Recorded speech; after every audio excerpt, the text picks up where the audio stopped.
ಮತ್ತು ಎಲ್ಲ ಉಪನ್ಯಾಸಕ ವೃಂದದವರೇ ಹಾಗೂ ವಿದ್ಯಾರ್ಥಿ ಮಿತ್ರರೇ, ನಾನು ಈ ಊರಿಗೆ ಬಂದು 4 ವರ್ಷ ಮೂರುವರೆ ವರ್ಷದಲ್ಲಿ ಇದು 3ನೇ ಪ್ರೋಗ್ರಾಮ್ ಅನಿಸುತ್ತೆ.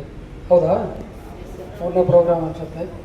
ಯಾಕೆ ಹೀಗೆ ಎಲ್ಲ ಬರೀ ನಮಗೆ ಬಂದು ಪಾಠ ಮಾಡ್ತಾರೆ, ಇವರು ಬೇರೆ ಕೆಲಸ ಇಲ್ವಾ ಅಂತ ಅನಿಸ್ಬೋದು ನಿಮಗೆ.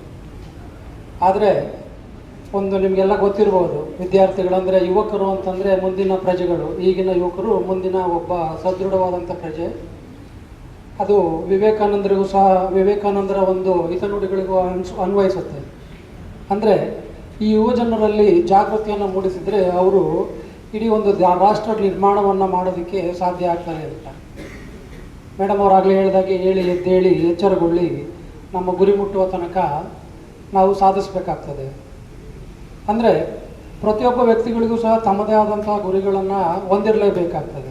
ಅದು ನಮ್ಮ ತಂದೆ ತಾಯಿಗಳಾಗಿರ್ಬೋದು, ನಮ್ಮ ಗುರು ಹಿರಿಯರು ಅಥವಾ ನಮ್ಮ ಶಿಕ್ಷಕರು ನಮ್ಮ ತಲೆಗೆ ತುಂಬಿರ್ಬೋದು. ನೀನು ಡಾಕ್ಟರ್ ಆಗುವಂತಲೋ, ಇಂಜಿನಿಯರ್ ಆಗುವಂತಲೋ, ಅಥವಾ ಇನ್ಯಾವುದೋ ಒಂದು ವಿಚಾರಗಳನ್ನು, ಅಥವಾ ತಮ್ಮ ತಂದೆ ತಾಯಿಗಳು ಸಹ ತಾವು ಸಾಧನೆ ಮಾಡೋಕ್ಕಾಗದೇ ಇರುವಂಥ ಒಂದು ಆಲೋಚನೆಗಳನ್ನು ಅವರು ತಮ್ಮ ಮಕ್ಕಳ ಮೂಲಕ ಈಡೇರಿಸ್ಕೊಳ್ಳೋದಕ್ಕೆ ಪ್ರಯತ್ನ ಪಡ್ತಾರೆ. ಯಾಕೆಂದರೆ ಅವ್ರಿಗೆ ನಮ್ಮ ತಂದೆ ತಾಯಿಗಳಿಗೆ ಹಿಂದೆ ಆ ರೀತಿಯಾದಂಥ ಸೌಲಭ್ಯಗಳು ಸೌಕರ್ಯಗಳು ಇಲ್ಲದೆ ಇರ್ಬೋದೇನೋ.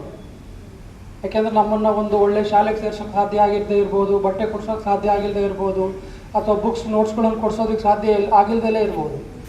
ಆದರೆ ಇತ್ತೀಚೆಗೆ ನಮ್ಮ ಈಗಿನ ಇನ್ನು ಎಲ್ಲ ಯೋಜನೆಗಳನ್ನು ನಾವು ನೋಡಿದಾಗ ಪ್ರತಿಯೊಂದು ಯೋಜನೆಗಳಿದ್ದಾವೆ. ಈಗ ಊಟ ಇದೆ, ಮಧ್ಯಾಹ್ನದ ಊಟ ಇದೆ, ಸೈಕಲ್ ಇದೆ, ಯೂನಿಫಾರ್ಮ್ ಫ್ರೀ ಇದೆ, ಶೂ ಇದೆ, ಬುಕ್ಸ್ಗಳು ಫ್ರೀ ಇದೆ. ನಿಮಗೆ ಬೇಕಾದಂಥ ಒಂದು ಶಾಲೆಗೆ ಹೋಗೋದಕ್ಕೆ ಒಂದು education right to education act ಇದೆ.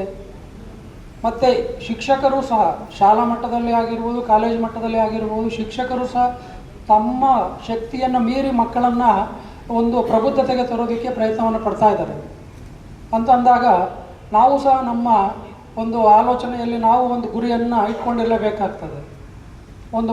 ಮುಂದೆ ಒಂದು ಗುರಿ ಇದ್ದಾಗ ಹಿಂದೆ ಒಬ್ಬ ಗುರು ಇದ್ದೇ ಇರ್ತಾರೆ, ನಮ್ಮನ್ನು ತಳ್ಳೋದಕ್ಕೆ ಅಥವಾ ನಮ್ಮನ್ನು ಪುಷ್ ಮಾಡಿ ಆ ಒಂದು ಗುರಿಯನ್ನು ಸಾಧಿಸೋದಕ್ಕೆ.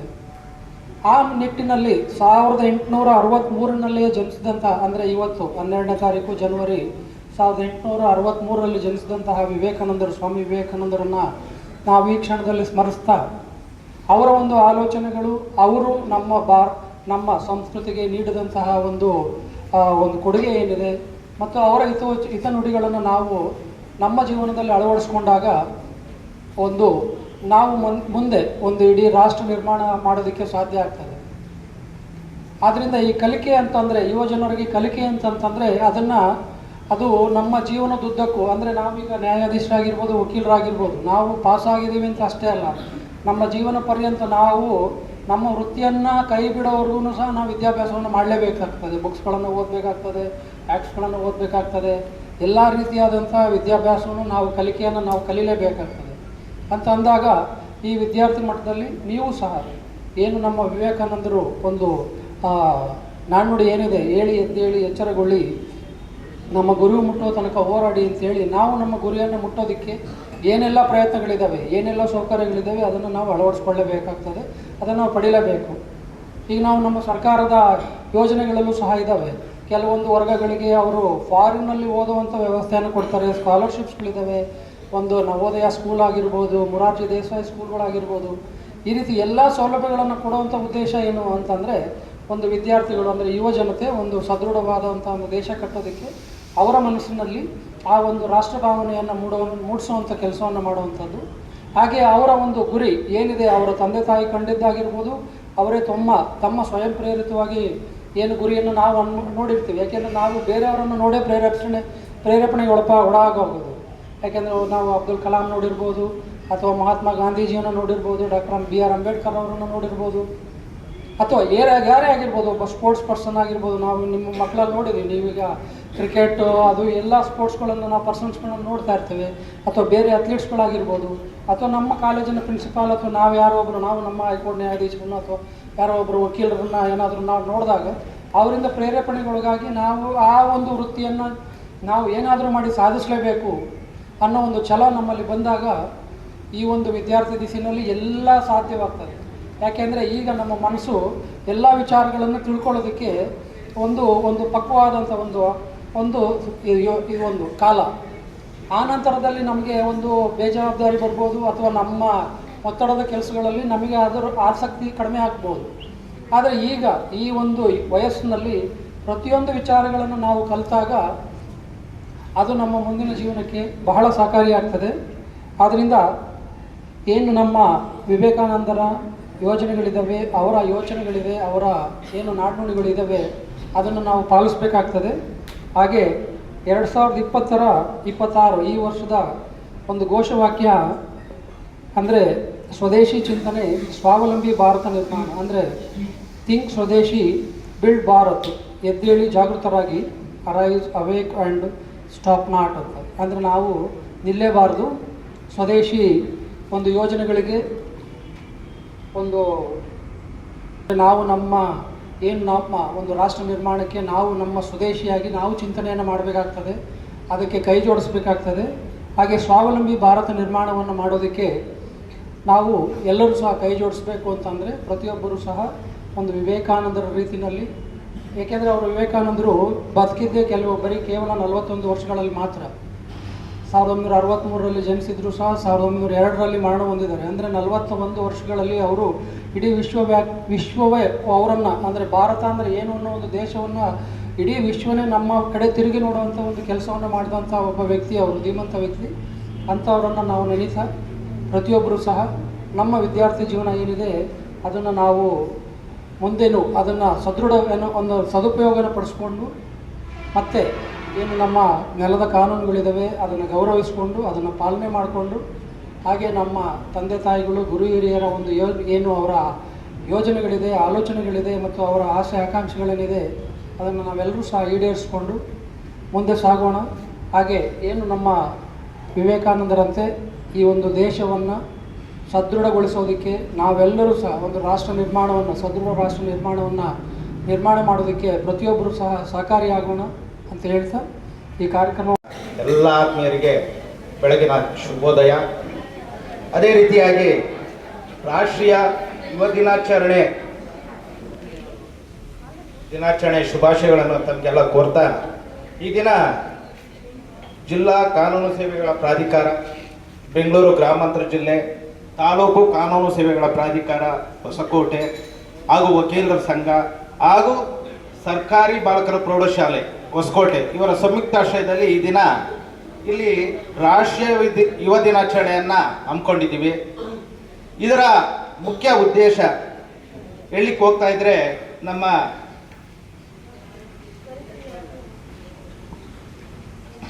ಕಂಡ ಮಹಾನ್ ಚೈತನ್ಯ, ಆಧ್ಯಾತ್ಮಿಕ ಲೋಕದ ಚಿಂತನೆಗಳ ಹರಿಕಾರ ಮತ್ತು ಯುವಕರ ಆಶಾಕಿರಣ ಸ್ವಾಮಿ ವಿವೇಕಾನಂದರ ಜನ್ಮ ದಿನಾಚರಣೆ. ಇದರ ಅಂಗವಾಗಿ ಇವತ್ತು ಈ ಶಾಲೆಯಲ್ಲಿ ರಾಷ್ಟ್ರೀಯ ಯುವ ದಿನಾಚರಣೆಯನ್ನು ಹಮ್ಮಿಕೊಂಡಿದ್ದೀವಿ. ಅದು ಯುವಕರಿಗೆ ಅವರು ಸಮರ್ಪಿಸಿದ್ದಾರೆ. ಅದೇ ರೀತಿಯಾಗಿ ನಮ್ಮ ದೇಶ ಕಂಡಂಥ ಸ್ವಾತಂತ್ರ್ಯ ಹೋರಾಟಗಾರರು, ಮಾಜಿ ಪ್ರಧಾನಿಗಳು ಆದಂಥ ಜವಾಹರ್ಲಾಲ್ ನೆಹರು ಅವರ ದಿನಾಚರಣೆಯನ್ನು ಯಾವ ಹೆಸರಲ್ಲಿ ನಾವು ಆಚರಣೆ ಮಾಡ್ತೀವಿ ತಮಗೆಲ್ಲ ಗೊತ್ತಿದೆಯಲ್ಲ? ಯಾವುದು? ಮಕ್ಕಳ ದಿನಾಚರಣೆಯಾಗಿ ಆ ದಿನವನ್ನು ನಾವು ಆಚರಣೆ ಮಾಡ್ತೀವಿ. ಅದೇ ರೀತಿಯಾಗಿ ನಮ್ಮ ಘನವೆತ್ತ ಮಾಜಿ ರಾಷ್ಟ್ರಪತಿಗಳು ಆದಂಥ